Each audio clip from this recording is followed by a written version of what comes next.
നമ്മുടെ ചുറ്റും ലഭ്യമാണ്. ഏത് കോണിലും ഏതൊരു പെട്ടിക്കടയിലും ലഭ്യമാണ്. അത് എല്ലാവർക്കും അറിയാവുന്ന സിഗരറ്റ്, ബീഡി, പിന്നെ ചവയ്ക്കുന്ന, അതായത് ചുവബിൾ, ഹാൻസ്, പാൻ പരാഗ് എന്ന് പറഞ്ഞ ഡിഫറെന്റ് ടൈപ്പ് പാൻ പരാഗ്, അങ്ങനെ ഒരുപാട് ഉൽപ്പന്നങ്ങൾ നമുക്ക് ചുറ്റും ലഭ്യമാണ്.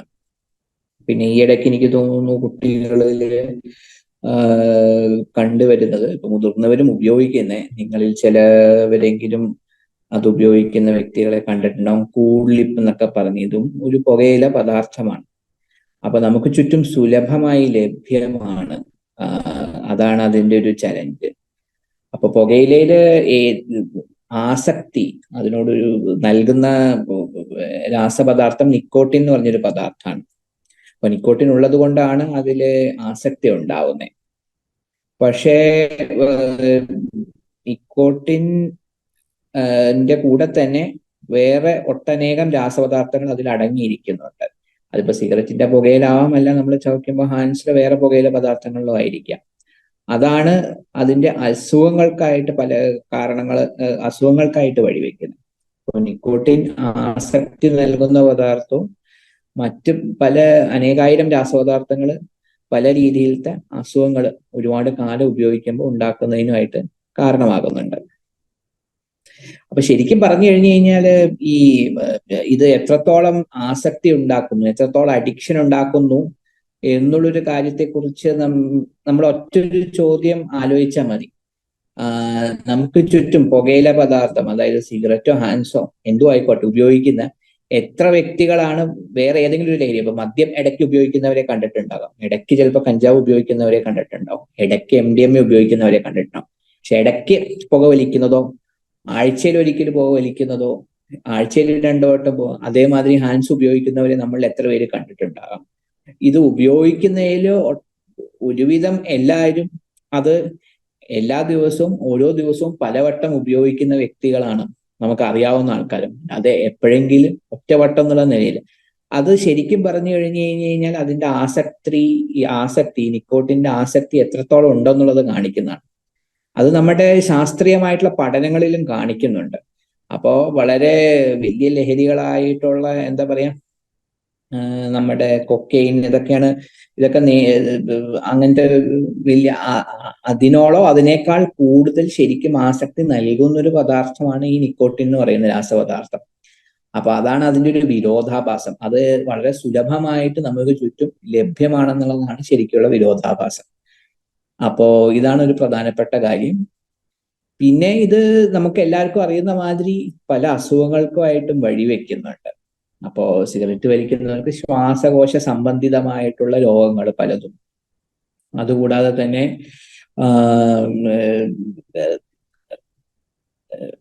ക്യാൻസർ, പല രീതിയിലത്തെ ക്യാൻസർ, അതായത് വായിലെ ക്യാൻസർ, തൊണ്ടയിലെ ക്യാൻസർ, ലങ്സിലെ, മൂത്രസഞ്ചിയിലെ, അങ്ങനെ ശരീരത്തിൽ പല അവയവങ്ങളോടും അനുബന്ധിതമായിട്ടുള്ള ക്യാൻസറിനൊക്കെ അതിന്റെ സാധ്യത കൂട്ടുന്നുണ്ട്. പിന്നെ വേറെ രോഗങ്ങൾ, അതായത് നമുക്ക് ഉദാഹരണത്തിന് കോവിഡിന്റെ ഒരു മഹാമാരി നമുക്ക് പിന്നിടുകയാണ്. അപ്പൊ കോവിഡിലെ മരണനിരക്ക് കൂട്ടാനായിട്ട് വളരെ പ്രധാനപ്പെട്ട ഒരു കാരണം പുകവലിയാണ്. പുകവലിക്കുന്ന വ്യക്തികളിലായിരുന്നു ഈ മരണനിരക്ക് കൂടിയിരിക്കുന്നത്. അതേമാതിരി നമുക്ക് ചുറ്റും കാണുന്ന TB, ട്യൂബർക്കുലോസിസിലും അതിന്റെ ചികിത്സയില് കോംപ്ലിക്കേഷൻ, അതുണ്ടാവുന്ന വ്യക്തികൾക്ക് കൂടുതൽ മെഡിക്കൽ ആയിട്ടുള്ള കോംപ്ലിക്കേഷൻസ് ഉണ്ടാക്കുന്നതിനായിട്ട് ഇത് കാരണമാകുന്നുണ്ട്. പിന്നെ അതുകൂടാതെ തന്നെ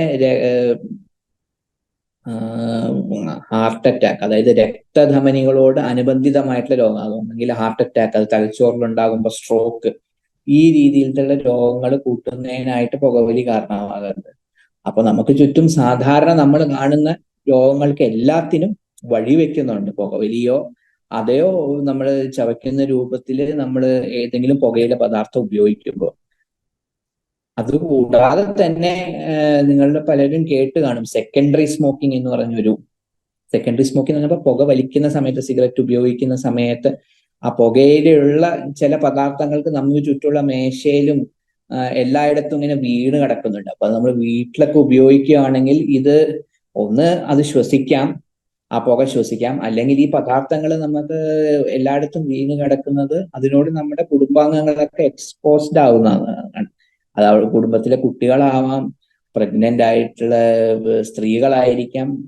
അപ്പോ ആ രീതിയിലും പല വിഷയങ്ങൾക്കും പ്രശ്നം. അതും ഈ രീതിയിലത്തുള്ള ഇപ്പൊ സിഗരറ്റ് വളരെ കാര്യമായിട്ട് ഉപയോഗിക്കുന്ന വ്യക്തികളുടെ കുടുംബാംഗങ്ങളിൽ സിഗരറ്റ് ഉപയോഗിക്കുമ്പോൾ ഉണ്ടാകുന്ന രോഗാവസ്ഥകൾ കൂടുതലായിട്ട് കണ്ടുവരുന്നുണ്ട്. അപ്പോ സിഗരറ്റ് ഉപയോഗിക്കുന്ന വ്യക്തികൾക്ക് മാത്രമല്ല, അവരുടെ കുടുംബത്തിലെ അംഗങ്ങൾക്കും ഈ രോഗങ്ങളുടെ അളവ് കൂടുതലായിട്ടാണ് നമ്മൾ കാണുന്നത്. അതാണ് അതിൻ്റെ ഒരു വളരെ പ്രധാനപ്പെട്ട വിഷയം.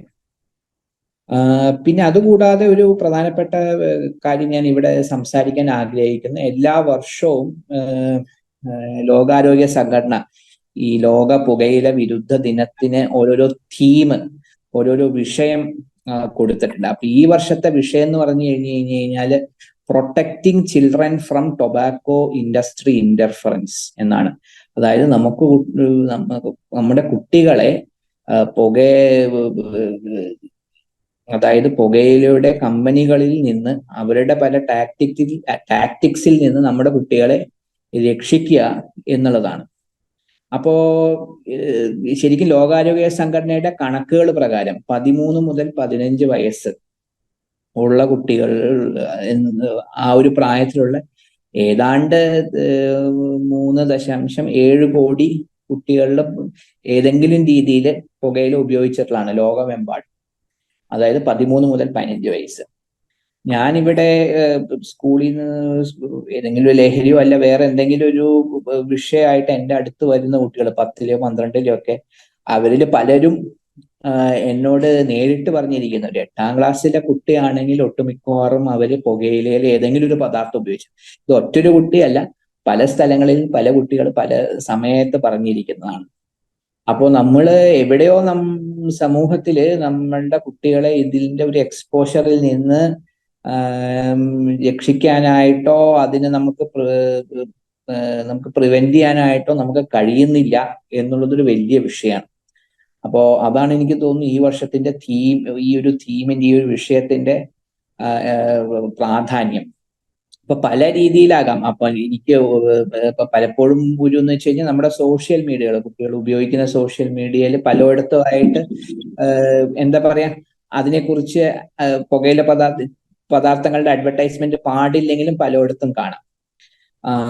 ഇപ്പൊ ഈയിടയ്ക്ക് IPL എല്ലാവരും കണ്ടു കാണുമെന്ന് ഞാൻ വിചാരിക്കുന്നു. അപ്പൊ IPL സ്ഥിരമായിട്ട് കാണിക്കുന്നൊരു പരസ്യം, അതായത് ഇതിനെ എന്താ പറയാ,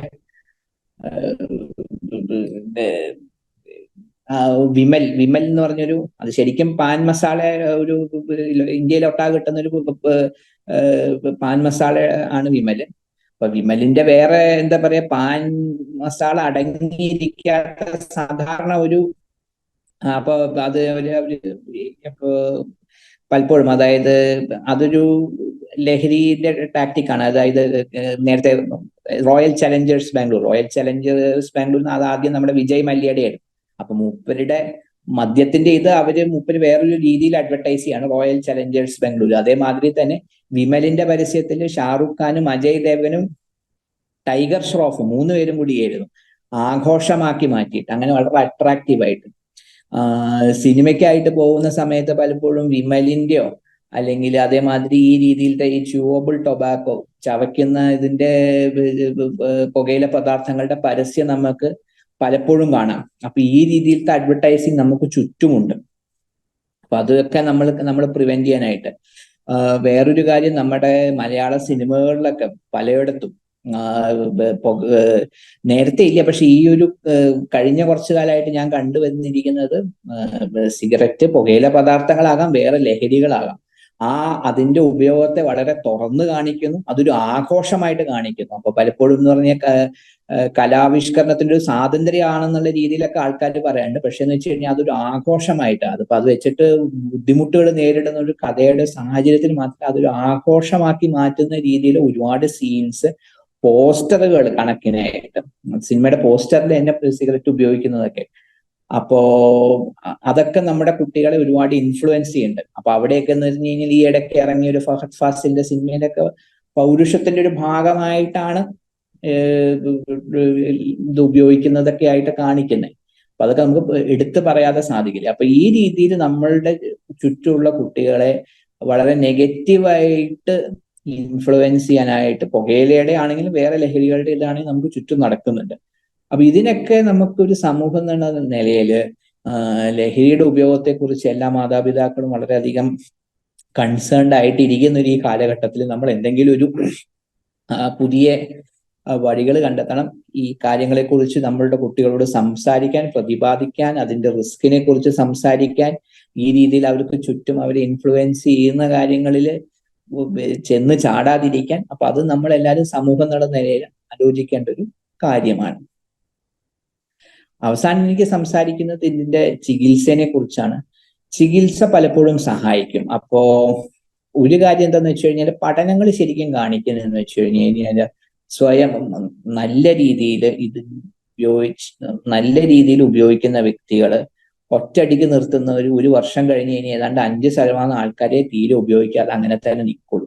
അപ്പൊ പലപ്പോഴും ട്രീറ്റ്മെന്റ് ആവശ്യമുണ്ട്. ട്രീറ്റ്മെന്റ് ഉള്ള വ്യക്തികൾക്ക് പുകയില പദാർത്ഥങ്ങൾ നിർത്താനുള്ള സാധ്യതകൾ തീർച്ചയായിട്ടും 3 മുതൽ 4 മടങ്ങ് കൂടുതലാണെന്നുള്ളതാണ് പഠനങ്ങൾ കാണിക്കുന്നത്. അതിനുള്ള കാരണം ഇവിടെ ഈ ഒരു ഓഡിയൻസിൽ ഏതെങ്കിലും ഒരു പുകയില പദാർത്ഥം ഉപയോഗിച്ചൊരു വ്യക്തിയാണ് ആണെങ്കിൽ അറിയാം, അത് നിർത്താൻ ശ്രമിക്കുന്ന സമയത്ത് ഭയങ്കര കാര്യമായിട്ടുള്ള അസ്വസ്ഥത ഉണ്ടാവും, ദേഷ്യം ഉണ്ടാവും, കാര്യങ്ങൾ ചെയ്യാനൊരു താല്പര്യം ഉണ്ടാവില്ല, ശ്രദ്ധിക്കാനായിട്ട് സാധിക്കില്ല ജോലിയിൽ. അപ്പൊ അത് ഭയങ്കര അസ്വസ്ഥത ഉളവാക്കുന്ന ഒരു കണ്ടീഷനാണ്. അപ്പൊ അതിന് വേണ്ടിയിട്ട് നമുക്ക് മരുന്നുകൾ തീർച്ചയായിട്ടും സഹായിക്കും. അപ്പൊ അതിൽ ഏറ്റവും പ്രധാനപ്പെട്ട ഒരു കൂട്ടം മരുന്നുകളാണ്, നിങ്ങൾക്കും അറിയുന്നുണ്ടാവും, നിക്കോടെക്സ് ഗം എന്നൊക്കെ പറഞ്ഞ് കേട്ടിട്ടുണ്ടാവും. അപ്പൊ പല ആൾക്കാരും അത് പരസ്യങ്ങൾ കണ്ടിട്ട് അത് ഉപയോഗിക്കാനും ശ്രമിച്ചിട്ടുണ്ടോ, പക്ഷെ പലപ്പോഴും കൃത്യമായിട്ടുള്ള രീതിയിലല്ല അത് ഉപയോഗിക്കുന്നത്. അപ്പൊ അവിടെയാണ് എനിക്ക് തോന്നുന്നത് ഒരു ഡോക്ടറിന്റെ സഹായം വേണ്ടത് എന്നുള്ളത്. കൃത്യമായിട്ടുള്ള രീതിയിൽ ഉപയോഗിച്ചു കഴിഞ്ഞാൽ പലപ്പോഴും ഇതെല്ലാം വളരെ ഫലപ്രദമായിട്ടുള്ള ചികിത്സാ രീതിയാണ്. അതുകൂടാതെ ചില മരുന്നുകൾ കുറച്ചൊക്കെ സഹായിക്കും. പക്ഷെ ഏറ്റവും ഫലപ്രദമായിട്ടുള്ളത് ഈ നിക്കോട്ടിൻ റീപ്ലേസ്മെന്റ് എന്ന് പറയുന്നത്. ഞാൻ നേരത്തെ പറഞ്ഞ മാതിരി നമ്മുടെ ഇവിടുത്തെ ഐഡിയ എന്ന് പറഞ്ഞാൽ നിക്കോട്ടിൻ ആസക്തി, ലഹരി നൽകുന്ന പദാർത്ഥമാണ്. വേറെ പദാർത്ഥങ്ങൾ കൊണ്ടാണ് അസുഖങ്ങൾ ഉണ്ടാകുന്നത്. അപ്പൊ നമ്മൾ നിക്കോട്ടിൻ മരുന്നിന്റെ രൂപത്തിൽ നൽകി അത് പതുക്കെ പതുക്കെ നമ്മൾ കുറച്ച് നിർത്തുക എന്നുള്ളതാണ് ട്രീറ്റ്മെന്റിന്റെ ഐഡിയ. അപ്പൊ നിക്കോട്ടിൻ റീപ്ലേസ്മെന്റ് ആണ് ഏറ്റവും ഫലപ്രദമായിട്ട് ചികിത്സാ രീതി. അപ്പൊ അതിനായിട്ട് ശരിക്കും പറഞ്ഞു കഴിഞ്ഞാൽ നിങ്ങൾക്ക് ഏത് ഡോക്ടറിനെ സമീപിക്കാം, അത് കാര്യങ്ങൾ അപ്പൊ ഒരു ഡോക്ടറിനെ സമീപിച്ചിട്ട് അതിനായിട്ടുള്ള ട്രീറ്റ്മെന്റ് എടുക്കുക. ട്രീറ്റ്മെന്റ് നമുക്ക് ഈ ലഹരി ഉപയോഗിക്കുന്ന വ്യക്തികളുടെ നിർത്താനുള്ള സാധ്യതകളെ തീർച്ചയായിട്ടും വളരെയധികം വർദ്ധിപ്പിക്കുന്നു. അതാണ് അതിൻ്റെ ഒരു പ്രാധാന്യം. അപ്പോ എനിക്കിതാണ് പറയാനുള്ളത്. ഒന്നും കൂടി ചുരുക്കി പറഞ്ഞു കഴിഞ്ഞാൽ ഈ ഒരു ദിനത്തിന്റെ പ്രാധാന്യം, പുകയില പദാർത്ഥങ്ങൾ മൂലം ഒരുപാട് അസുഖങ്ങൾ നമ്മളുടെ ആശുപത്രിയിൽ വേറെ ഡിപ്പാർട്ട്മെന്റിലുള്ള ഒരുപാട് അസുഖങ്ങൾ ഇതിൻ മൂലമാണ് ഉണ്ടാവുന്നത്. അപ്പൊ ഒരു ഡിസീസ് ബർഡൻ ഇതിന്റെ വളരെ കൂടുതലാണ്. അപ്പോ അത് ഉപയോഗിക്കുന്ന വ്യക്തികൾ അത് നിർത്തേണ്ടത് വളരെ പ്രാധാന്യം അർഹിക്കുന്ന കാര്യമാണ്. ഈ വർഷത്തെ ഒരു തീമിന് അനുസൃതമായിട്ട് നമുക്ക് ചുറ്റുമുള്ള കുട്ടികളെ, ചെറിയ പ്രായത്തിലുള്ള കുട്ടികളെ പല രീതിയിലുള്ള ചുറ്റുമുള്ള ഇൻഫ്ലുവൻസിൽ, നെഗറ്റീവായിട്ടുള്ള ഇൻഫ്ലുവൻസുകളിൽ നിന്ന് നമുക്ക് എങ്ങനെയാണ് രക്ഷിച്ചെടുക്കുക എന്നുള്ളൊരു കാര്യത്തെക്കുറിച്ച് സമൂഹം എന്നുള്ള നിലയിൽ നമ്മൾ ആലോചിക്കേണ്ടതുണ്ട്. ഇതാണ് എൻ്റെ ഭാഗത്തു നിന്നൊരു message. Thank you.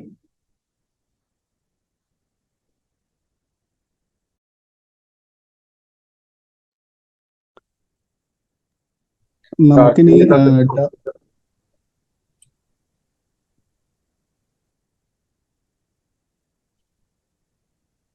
Hello,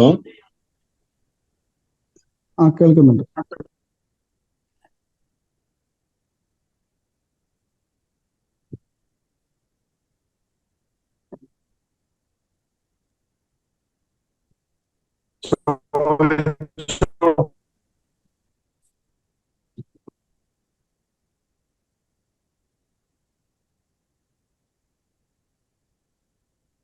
yes.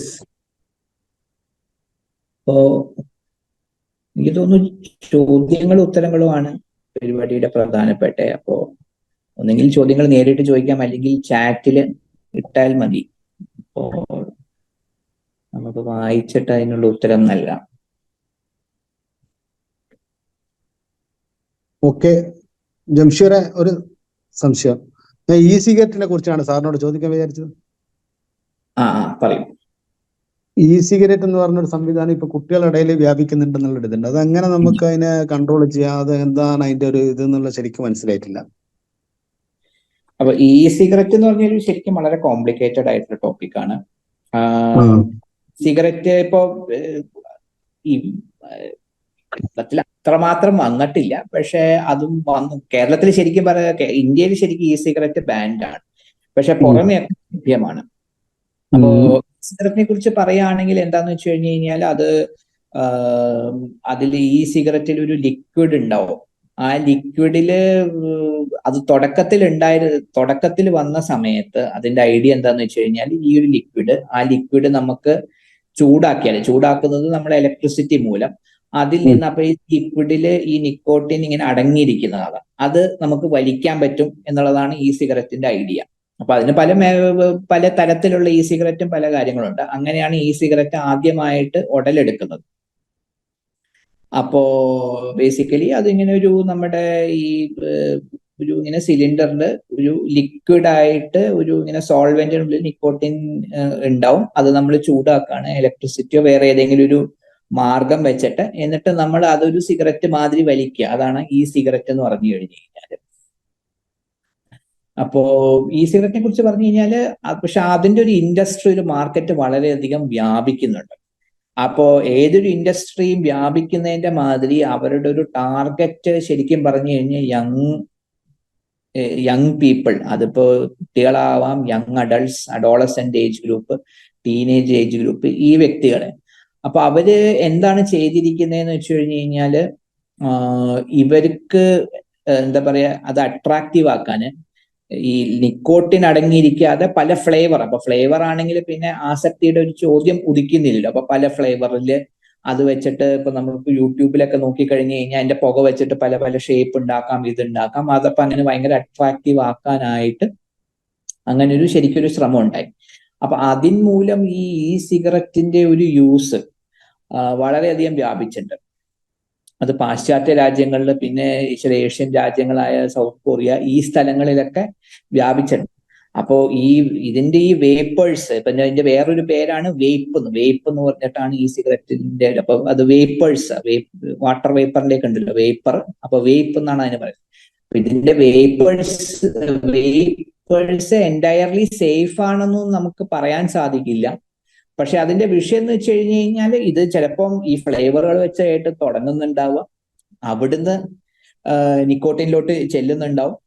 പിന്നെ നമുക്ക് അതുകൂടാതെ തന്നെ ഈ US-ലൊക്കെ ഈ സിഗരറ്റിന്റെ ഇതിൽ ആക്ച്വലി കഞ്ചാവിന്റെ, കാനബിസിന്റെ ഇത് അങ്ങനെ, ഇപ്പം നമുക്ക് ആ ലിക്വിഡ് എന്തോ ആവാം, അത് ആക്ച്വലി ഡിസോൾവ് ചെയ്ത് അങ്ങനെയുള്ളത് ലഭ്യമാണ്. അപ്പോ അങ്ങനെ അതൊരു പുതിയ വിപത്തായി മാറുന്നുണ്ട്. അതാണ് അതിന്റെ കാര്യം.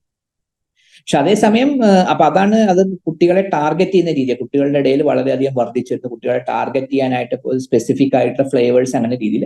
അതേ രീതിയിൽ അതേസമയം ഒരു കാര്യം, ഈ സിഗരറ്റ് അത് എൻറ്റയർലി മോശമാണെന്ന് 100% മോശമായിട്ടുള്ള കാര്യമാണെന്ന് പറയുന്നില്ല. ചില വ്യക്തികൾക്കൊക്കെ ഞാൻ നേരത്തെ സൂചിപ്പിച്ച മാതിരി നിക്കോട്ടിൻ റീപ്ലേസ്മെന്റ് എന്ന് പറഞ്ഞ, അതായത് nicotine chewing gum, nicotine patch, അത് വെച്ചിട്ട് പലപ്പോഴും ചില വ്യക്തികൾക്ക് നിർത്താൻ സാധിക്കാറില്ല. അങ്ങനെയുള്ള വ്യക്തികളില് ഈ സിഗരറ്റ് വെച്ചിട്ട് സാധാരണ സിഗരറ്റ് നിർത്താൻ കഴിയാറില്ല. അപ്പൊ അതിന്റെ അഡ്വാൻറ്റേജ് എന്ന് വെച്ചാൽ, ഞാൻ നേരത്തെ പറഞ്ഞ മാതിരി ഈ സിഗരറ്റ് ശരിക്കും പറഞ്ഞ കത്തുന്നത്, ആ കത്തുന്ന പ്രോസസ് കെമിസ്ട്രിയിലെ ആ കമ്പഷൻ പ്രോസസ്സിൽ നിന്നാണ് കുറെ പല രീതിയിലുള്ള ഹൈഡ്രോ കാർബൺസ് ഒക്കെ ഉണ്ടായിട്ട്, അതാണ് ശരിക്കും ഈ ക്യാൻസർ അല്ലെങ്കിൽ ശ്വാസകോശ സംബന്ധിതമായിട്ടുള്ള രോഗങ്ങൾ കാരണമാകുന്ന രാസപദാർത്ഥങ്ങൾ. അപ്പൊ അതിലൊക്കെ കുറെ സാധനം എലിമിനേറ്റ് ചെയ്യുന്നു. അപ്പൊ ഈ സിഗരറ്റ് ഉപയോഗിക്കുന്നതിന്റെ സ്പെസിഫിക് ആയിട്ടുള്ള ഹെൽത്ത് റിസ്ക് സിഗരറ്റിന്റെ അത്രയല്ല. അപ്പോ എന്താ പറയുക, 20-30 സിഗരറ്റ് വലിക്കുന്ന ആൾക്കാർക്ക് ഇത് ഉപയോഗിച്ച് അതിന്റെ ഒരു ഹെൽത്ത് റിസ്ക് കാര്യമായിട്ട് കുറയ്ക്കാൻ സാധിക്കുന്നുണ്ട്. അപ്പൊ അങ്ങനെ അതിനൊരു ട്രീറ്റ്മെന്റ് റിലേറ്റഡ് ആയിട്ടുള്ള ഒരു ഇമ്പോർട്ടൻസ് ഉണ്ട്, അത് നമുക്ക് തള്ളിക്കളയാൻ സാധിക്കില്ല. പക്ഷെ ഈ ഈ ഈ സിഗരറ്റിന്റെ ഒരു ഇൻഡസ്ട്രി വലുതായിട്ടുണ്ട്. അപ്പൊ വലിയ വലിയ ഇ സിഗരറ്റ് ബ്രാൻഡ് ഒക്കെ ഉണ്ട്, ജൂൾ എന്നൊക്കെ പറഞ്ഞു. അപ്പൊ അവര് സ്പെസിഫിക്കലി അപ്പൊ ട്രീറ്റ്മെന്റ് റിലേറ്റഡ് ആണെങ്കിൽ അവരുടെ റവന്യൂ വലിയ കാര്യമായിട്ട് കൂടില്ല. അപ്പൊ അവർ വളരെ സ്പെസിഫിക്കലി ഈ ഒരു ഏജ് ഗ്രൂപ്പിനെ ടാർഗറ്റ് ചെയ്ത് ഒരുപാട് പ്രൊഡക്ട്സ് ഇറക്കിയിട്ടുണ്ട്. സോഷ്യൽ മീഡിയയിൽ ഭയങ്കര വ്യാപകമാണ്. പല രാജ്യങ്ങളിലും വളരെ യാതൊരു വിഷയവും ഇല്ല, പ്രശ്നവും ഇല്ല, കംപ്ലീറ്റ്ലി സേഫ് ആണ്, 100% സേഫ് ആണ് എന്ന് പറഞ്ഞിട്ട് അത് ഇതുണ്ട്. അപ്പൊ അത് ഒരു കാര്യമായിട്ടുള്ള വിഷയമായിട്ട് മാറുന്നുണ്ട് പാശ്ചാത്യ രാജ്യങ്ങളിൽ തീർച്ചയായിട്ടും. ഇന്ത്യയിൽ അത് ബാൻഡാണ്. എന്നിരുന്നാലും എനിക്ക് തോന്നുന്നു പല സ്ഥലങ്ങളിൽ നിന്നായിട്ട് എളുപ്പത്തിൽ അത് ഓർഡർ ചെയ്ത് ഉപയോഗിക്കുന്നുണ്ട് വ്യക്തികൾ. അതാണ് ഇ സിഗരറ്റിനെ കുറിച്ച് എനിക്ക് പറയാനുള്ളത്.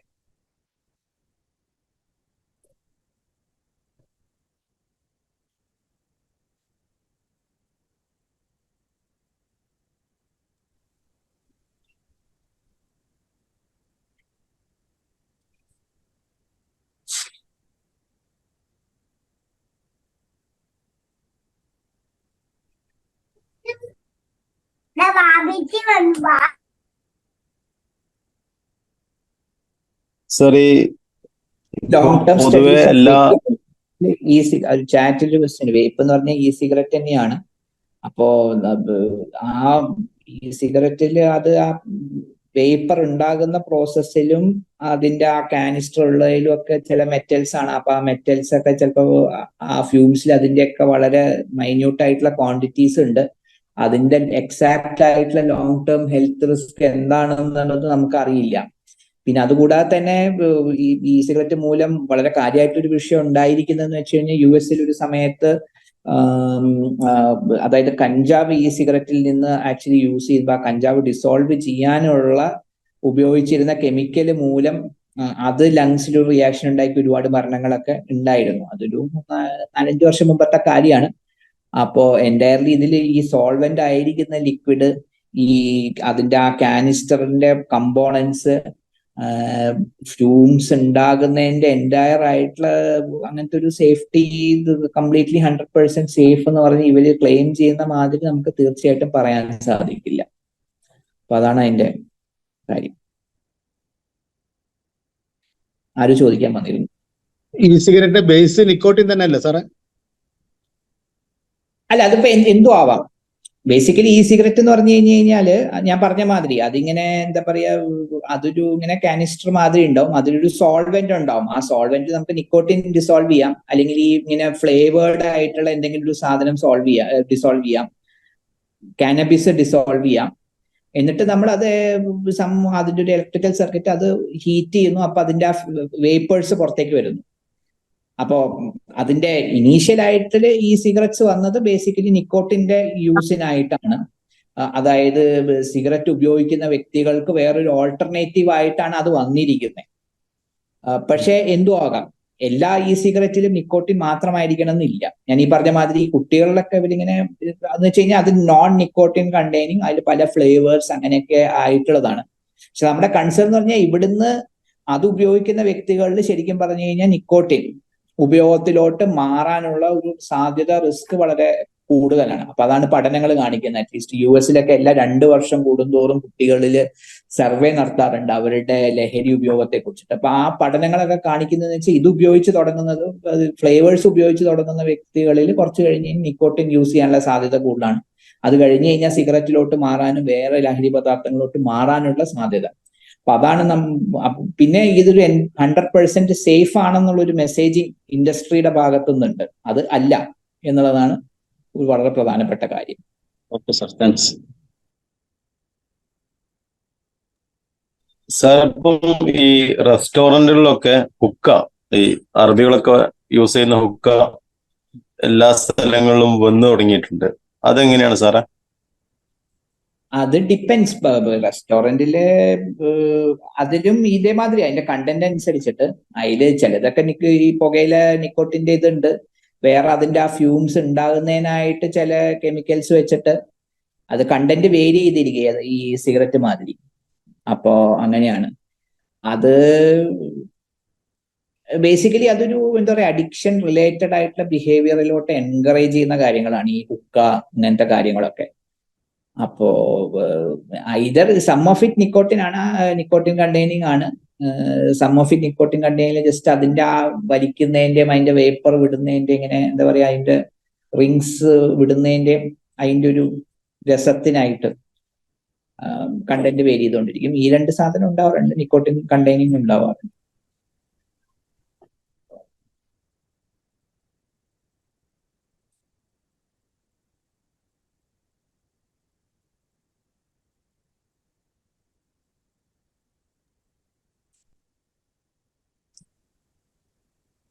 ഇനി ആർക്കെങ്കിലും ക്വസ്റ്റ്യൻ ചോദിക്കണമെങ്കിൽ കണ്ടിന്യൂ ചെയ്യാം, അതല്ലെങ്കിൽ നമുക്ക് വൈൻഡ് അപ്പ് ചെയ്യാം.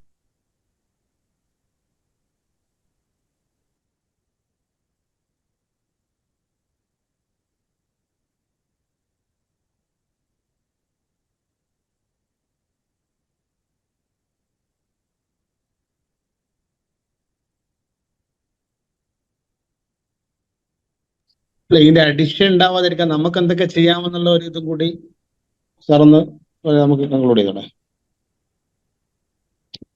എനിക്ക് തോന്നുന്നു പല രീതിയിലാണ്. അപ്പൊ നമ്മുടെ പ്രിവെന്റീവ് ആയിട്ടുള്ള ആക്ടിവിറ്റീസ് പല രീതിയിലാണ്, അതിന് പല ലെവൽസ് ഉണ്ട്. അപ്പൊ ശരിക്കും പറഞ്ഞു കഴിഞ്ഞു കഴിഞ്ഞാല് ഇന്ത്യയില് സിഗരറ്റ് യൂസിൻ്റെതായിട്ടുള്ള പഠനങ്ങളിൽ പുകയില പദാർത്ഥങ്ങളുടെ പഠനങ്ങളുടെ ഇത് നോക്കിക്കഴിഞ്ഞാൽ ആക്ച്വലി മൊത്തത്തിൽ അളവ് കുറച്ച് കുറഞ്ഞിട്ടുണ്ട്.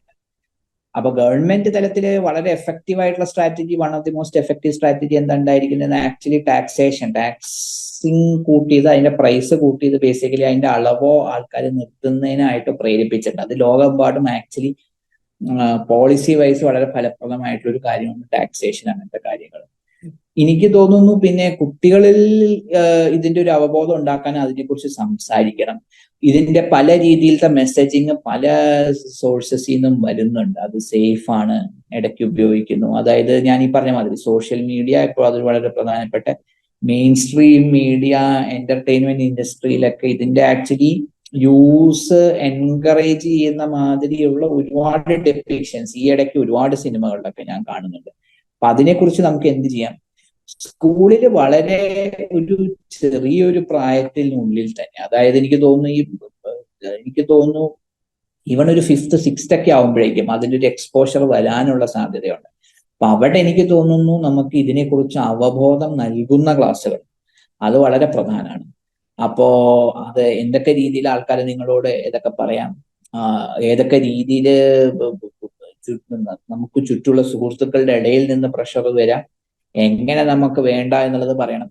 വേണ്ട എന്ന് പറയുന്നത് നമുക്ക് എന്താ പറയാ, ഇപ്പൊ പലപ്പോഴും എന്ന് വെച്ചാൽ വേണ്ട എന്ന് പറഞ്ഞു കഴിഞ്ഞാൽ ചലഞ്ച് ചെയ്യും, പേടിയുണ്ടോ ഇല്ലയോ എന്നുള്ളത്. പേടി തൊണ്ടനല്ല, അതല്ല, അതൊരു ചലഞ്ച് മാത്രമാണ്.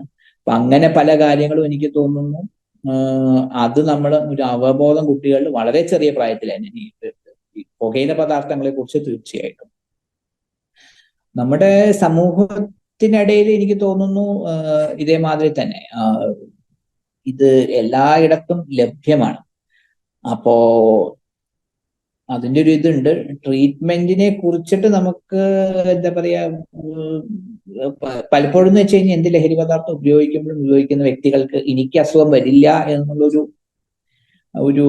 ഐഡിയ ആണ് ഉള്ളത്. ശരിക്കും പറഞ്ഞാൽ അത് അങ്ങനെയല്ല. എനിക്ക് തോന്നുന്നു നമ്മൾ പബ്ലിക്കിനെ എഡ്യൂക്കേറ്റ് ചെയ്യുമ്പോഴും ഓർ ഈവൻ സ്കൂളിൽ പോലും നമ്മുടെ ഹെൽത്ത് റിലേറ്റഡ് ആയിട്ടുള്ള ക്ലാസ്സുകൾ അതായത് ഈ രീതിയിലത്തെ ഉപയോഗം എത്രത്തോളം നമ്മുടെ ആരോഗ്യത്തെ ബാധിക്കുന്നു, എത്രത്തോളം അസുഖങ്ങൾ ഉണ്ടാക്കാനായിട്ട് കാരണമാകുന്നുണ്ട്, ആ കാരണങ്ങൾ പറഞ്ഞു കഴിഞ്ഞാൽ ആൾക്കാർ കുറച്ചും കൂടി ഒരു അവബോധത്തോടെ ചിന്തയോടെ ഇതിനെ നമുക്ക് അപ്രോച്ച് ചെയ്യും. അപ്പൊ അതാണ് എനിക്ക് തോന്നുന്നു, അതാണ് വേണ്ടേ. എനിക്ക് അത് നമ്മൾ ആസ് എർലി ആസ് പോസിബിൾ ആ രീതിയിലത്തെ ഇൻഫർമേഷൻ നമുക്ക് നൽകേണ്ടതാണ് ഈ കാര്യങ്ങളെ കുറിച്ച്. ഇപ്പൊ പ്രശ്നം എന്താണെന്ന് വെച്ച് കഴിഞ്ഞാൽ ഇത് സിഗരറ്റിനെ കുറിച്ചോ മദ്യത്തെ കുറിച്ചോ വേറെ എന്തിനെ കുറിച്ചിട്ടും അത് റിലയബിൾ ആയിട്ടുള്ള സോഴ്സസ്, അതായത് മാതാപിതാക്കൾ അല്ല ടീച്ചർമാരിൽ നിന്നല്ല ആദ്യം കുട്ടികൾ അറിയുന്നത്. ഇത് വേറെ സുഹൃത്തുക്കളിൽ നിന്നോ സോഷ്യൽ മീഡിയയിൽ നിന്നോ വേറെ എന്തെങ്കിലും ഒരു സോഴ്സിൽ നിന്നാണ്. അപ്പൊ ആദ്യം അത് അവരോട് പറയുമ്പോൾ നമ്മുടെ അതിന് കുറച്ചും കൂടി ഒരു വിലയുണ്ടാവും. അപ്പൊ അതിന് നമുക്ക് ആക്ച്വലി കറിക്കുലത്തിൽ ബാക്കിയുള്ള കാര്യങ്ങൾ നമുക്ക് കണ്ടിന്യൂസ് ആയിട്ട് ഈ വിഷയങ്ങളെ കുറിച്ചിട്ട് ഒരു 6th മുതൽ പുകയിലെ കുറിച്ചൊക്കെ ഡെഫിനറ്റ്ലി എനിക്ക് തോന്നുന്നു 6th 7th അപ്പോഴേക്കും കുട്ടികളൊക്കെ കണ്ടിട്ടുണ്ടാവും. ആ ഒരു സമയം മുതൽ ഈ കാര്യങ്ങളെ കുറിച്ച് കണ്ടിന്യൂസ് ആയിട്ട് ഒരു അവബോധം നൽകുന്നത് വളരെ പ്രധാനമാണെന്ന് തോന്നുന്നു. അത് തന്നെയാണ് എഫക്റ്റീവ് ആയിട്ടുള്ള ഒരു പ്രിവെന്റീവ് ആയിട്ടുള്ള സ്ട്രാറ്റജി ആയിട്ട് നമുക്ക് ചൂണ്ടിക്കാണിക്കാൻ സാധിക്കുക.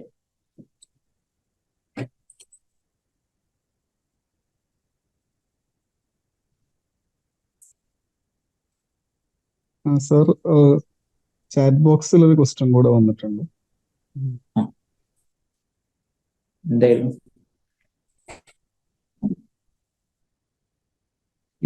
Can you please suggest home remedies to reduce addiction? Home remedies എന്ന് പറഞ്ഞു കഴിഞ്ഞാല്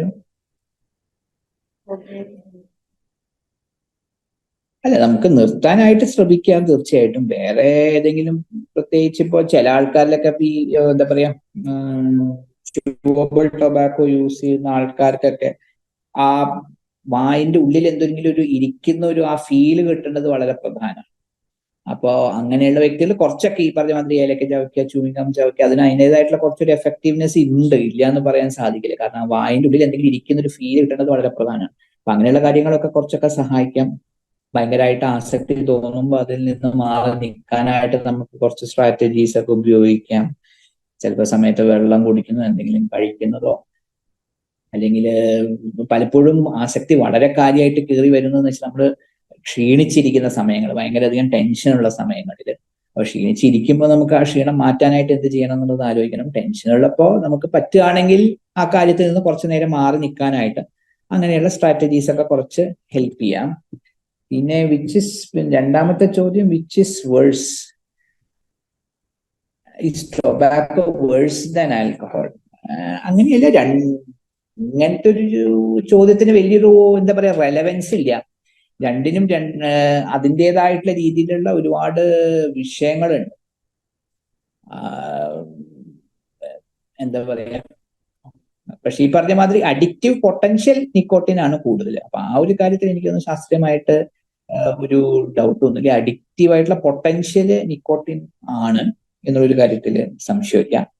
പക്ഷേ മദ്യം എന്താ പറയാ, പുകയിലേനേക്കാളും ശരീരത്തിലെ ഒരുവിധം എല്ലാ അവയവങ്ങളെയും ഇത്ര വൈഡായിട്ട് ശരീരത്തിനെ ബാധിക്കുന്ന ശരിക്കും വേറൊരു ലഹരി ഇല്ല മദ്യത്തിന്. അപ്പോൾ ഏറ്റവും കൂടുതൽ അങ്ങനെ നോക്കുകയാണെങ്കിൽ പേടിക്കേണ്ടത് മദ്യത്തെയാണ്. വേറെ എന്ത് ലഹരി, കഞ്ചാവോ MDMA ഇപ്പോഴത്തെ വേറെ ഏത് ലഹരി നോക്കിക്കഴിഞ്ഞു കഴിഞ്ഞാൽ ശരീരത്തിനെ ഇത്ര കാര്യമായിട്ട് എല്ലാ തലങ്ങളിലും ബാധിക്കുന്ന ഒരു ലഹരി മദ്യത്തിനപ്പുറം ഉണ്ടാവില്ല മിക്കവാറും. അപ്പൊ അങ്ങനെ നോക്കിക്കഴിഞ്ഞാൽ മദ്യത്തെ കുറച്ച് പേടിക്കണം. അപ്പോ ഡിപ്പെൻസ്, അങ്ങനെ നമ്മൾ പറയുന്നതിൽ കാര്യമില്ല. ഹലോ, കേൾക്കാമോ? യെസ്. ഞാനൊരു ഡൗട്ട് ചോദിക്കാണ്.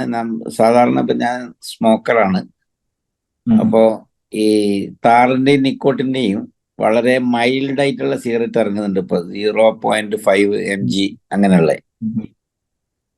അപ്പോ അത് അത് പിന്നെ മറ്റേ മാതിരി സീരിയസ് ആണോ? ഈ 5, 6 ഉള്ളതാണ് മറ്റ് സിഗരറ്റുകൾ. അതിന്റെ ഒരു കാര്യം, നിങ്ങളത് ഉപയോഗിക്കും, ഒരു കാര്യം എന്ന് വെച്ച് കഴിഞ്ഞാൽ പഠനങ്ങളിൽ പലപ്പോഴും കാണിച്ചിരിക്കുന്ന ഒരു സംഗതി എന്ന് പറഞ്ഞു കഴിഞ്ഞാൽ അതൊരു ജനറൽ സ്ട്രാറ്റജി ആയിട്ട് ഞാൻ ഒരിക്കലും അഡ്വൈസ് ചെയ്യില്ല. പക്ഷെ കാരണം എന്ന് വെച്ച് കഴിഞ്ഞാൽ പഠനങ്ങളിൽ പലപ്പോഴും കാണിച്ചിരിക്കുന്നതെന്ന് വെച്ച് കഴിഞ്ഞാൽ നിക്കോട്ടിന്റെ കണ്ടന്റ് കൂടുന്നതനുസരിച്ചിട്ട് ഉപയോഗിക്കുന്ന സിഗരറ്റിന്റെ അളവ് കൂടുന്നുണ്ടെന്നുള്ള കാര്യമാണ്. അപ്പോ അത് പല വ്യക്തികളിലും അതാണ് ഉണ്ടാവാറുള്ളത്. രണ്ടാമത്തെ കാര്യം എന്ന് പറഞ്ഞു കഴിഞ്ഞാൽ ഏതെങ്കിലും ലഹരിയിൽ ഉണ്ടാകുന്ന അസുഖങ്ങൾ, അപ്പൊ അത് ലഹരി ഉപയോഗിക്കുന്നതിന്റെ അളവ് തീർച്ചയായിട്ടും ഒരു പ്രധാനപ്പെട്ട ഘടകമാണ്. പക്ഷെ അതുകൂടാതെ തന്നെ വേറെ ഒരുപാട് ഘടകങ്ങൾ അതിനെ ബാധിക്കുന്നുണ്ട്. വ്യക്തിയുടെ ജനിതകമായിട്ടുള്ള കാര്യങ്ങൾ, വേറെ ശാരീരികമായിട്ടുള്ള അസുഖങ്ങളുണ്ടോ, അപ്പോ നമുക്ക് അങ്ങനെ അത് റിസ്ക് ഫ്രീ ആന്നുള്ളത് ഒരിക്കലും നമുക്ക് പറയാൻ സാധിക്കില്ല. അതാണ് അതിന്റെ വിഷയം. അപ്പോ ഇതാണ് അതിന്റെ രണ്ട് കാര്യമുണ്ട്. അപ്പൊ ഒരുപാട് ഘടകങ്ങൾ, ഒരു വ്യക്തിക്ക് ഒരു അസുഖം ഉണ്ടാവുമ്പോൾ ഒരുപാട് ഘടകങ്ങൾ അതിലോട്ട് ഉണ്ടാവുന്നുണ്ട്. അത് പുകയില പദാർത്ഥങ്ങളാവാം, ജനിതകമായിട്ടുള്ള കാര്യങ്ങൾ തീർച്ചയായിട്ടും ബാധിക്കുന്നുണ്ട്. അപ്പോ നമ്മുടെ ജനിതകമായിട്ടുള്ള ഘടന, ഒരു അസുഖം ഉണ്ടാവാനുള്ള റിസ്ക് അതൊന്നും നമുക്ക് അറിയില്ല. കുറച്ചൊക്കെ നമ്മുടെ കുടുംബത്തിൽ അങ്ങനത്തെ അസുഖങ്ങളും എന്താ പറയാ ക്യാൻസറിന്റെ ഹിസ്റ്ററി അങ്ങനത്തെ കാര്യങ്ങളൊക്കെ ഉണ്ടെങ്കിൽ ഈ വശത്തേക്ക് ചിന്തിക്കേ പാടില്ല. എന്നുള്ളതാണ് കാര്യം. മറ്റൊരു സംശയം, ഒറ്റയടിക്ക് നമ്മൾ നിർത്തുകയാണെങ്കിൽ, നമ്മൾ മനസ്സുകൊണ്ട് ഉറപ്പിച്ച് നമ്മൾ ഒറ്റയടിക്ക് നിർത്തുകയാണ്, അത് വേറെ എന്തെങ്കിലും ബുദ്ധിമുട്ട് നമുക്ക് വേറെ നിലക്ക് ഉണ്ടാക്കുമോ? നമുക്ക് അതിന്റെ ഭയങ്കര കാര്യമാണ്. നമ്മൾ അതൊരു മെഡിക്കൽ ആയിട്ടുള്ളൊരു എമർജൻസി അല്ല. അത് ആകെ മദ്യത്തിലാണ്. അങ്ങനെ നിർത്തുമ്പോൾ ആ നിർത്തുന്നതിന്റെ വിഡ്രോവല് മൂലം തന്നെ എന്താ പറയാ, കൃത്യമായിട്ട് ട്രീറ്റ് ചെയ്തില്ലെങ്കിൽ വളരെ കാര്യമായിട്ടുള്ള ശാരീരികമായിട്ട് റിസ്ക് ഉണ്ടാവും. ഇതിന്റെ അങ്ങനെയില്ല. പക്ഷെ നിർത്തുന്ന സമയത്ത് ഭയങ്കര കാര്യമായിട്ടുള്ള അസ്വസ്ഥത നമ്മുടെ ദൈനംദിന പ്രവർത്തനത്തിനെ, നമ്മുടെ എല്ലാ കാര്യങ്ങളെയും ബാധിക്കുന്നു എന്നുള്ളതാണ്. വേറെ നമുക്ക് ഹെൽത്ത് പ്രോബ്ലം ആയിട്ട് ഹൈ പ്രഷർ അങ്ങനെയുള്ള സംഗതികളൊന്നും വരില്ലല്ലോ ഒറ്റയടിക്ക് നമ്മൾ നിർത്തിയാൽ? നമുക്ക് ഇത്ര മാത്രമേ ഉള്ളൂ. നമുക്ക് സ്ട്രെസ്സിന്റെ ഭാഗമായിട്ട് നമ്മുടെ പ്രഷർ കൂടാം എന്നുള്ളതല്ലാതെ മദ്യം മാതിരിയുള്ള നിർത്താം. നമുക്ക് ഒറ്റയടിക്ക് നിർത്താം. അതിന് കുഴപ്പമൊന്നുമില്ല. അത് മദ്യത്തിനാണ് നമ്മൾ ആ അഡ്വൈസ് നൽകാറുള്ളത്. അങ്ങനെ നിർത്തരുത്. ആക്ച്വലി നമ്മൾ ഡോക്ടറിന്റെ അടുത്ത് ചെന്ന് മരുന്ന് കഴിച്ചിട്ട് മദ്യത്തിൽ പലതും പറ്റും. Thank you. Thank you.